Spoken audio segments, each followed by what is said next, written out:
After taking account of the aggravating and mitigating factors in your case, I impose a sentence of 9 years and 8 months imprisonment, subject to allowing for the time which you have spent remanded in custody. You will serve 2/3 of the sentence in custody and will be on license thereafter for the rest of the sentence. You can sit down. Dr. Beatrice Ekweremadu, would you stand up? The applicable starting points are custodial sentences of 10 years in the case of Abina Abeta, 10 years and 6 months in the case of Ekweremadu, and 6 years in the case of Beatrice Ekweremadu.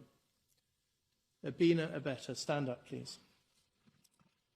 There are aggravating features in your case.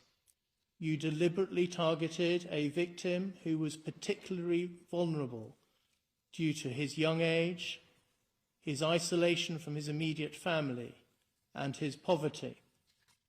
After the conspiracy to exploit C was thwarted, you continued to try and find another person to be exploited in the same way. As against that, you have no previous convictions, and you are a person of good character. In your case, I adopt a starting point of 6 years custody. I do not consider that the aggravating factors that are present in the case of your co-defendants apply to you. You were not directly involved in the identification of the donor, and the evidence does not show that you were directly involved in the attempts to identify a further donor after the transplant did not go ahead.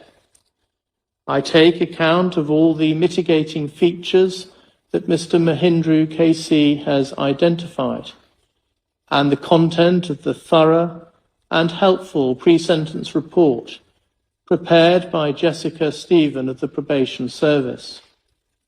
You are a person of good character.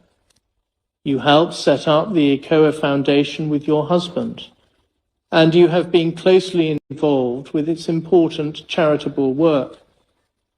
Much of the character evidence I have read applies also to you. You were also motivated by the desperate plight of your daughter and by maternal love. Further, in your case, I accept that although Sonia is an adult, you have substantial caring responsibilities towards her. Your incarceration will have a significant impact on her, in that she will no longer be able to rely on your presence as a source of care and support. Having regard to those factors, I impose a sentence of 4 years and 6 months imprisonment. You have spent 234 days on an electronically monitored curfew between 9 p.m. and 7 a.m. I specify that the credit period for the purposes of Section 240A of the Criminal Justice Act 2003 is 117 days. So that period shall count towards your sentence. Subject to that, and subject to allowing for the time you have spent remanded in custody, you will serve 1/2 of your sentence in custody. You will then be on license thereafter for the rest of the sentence.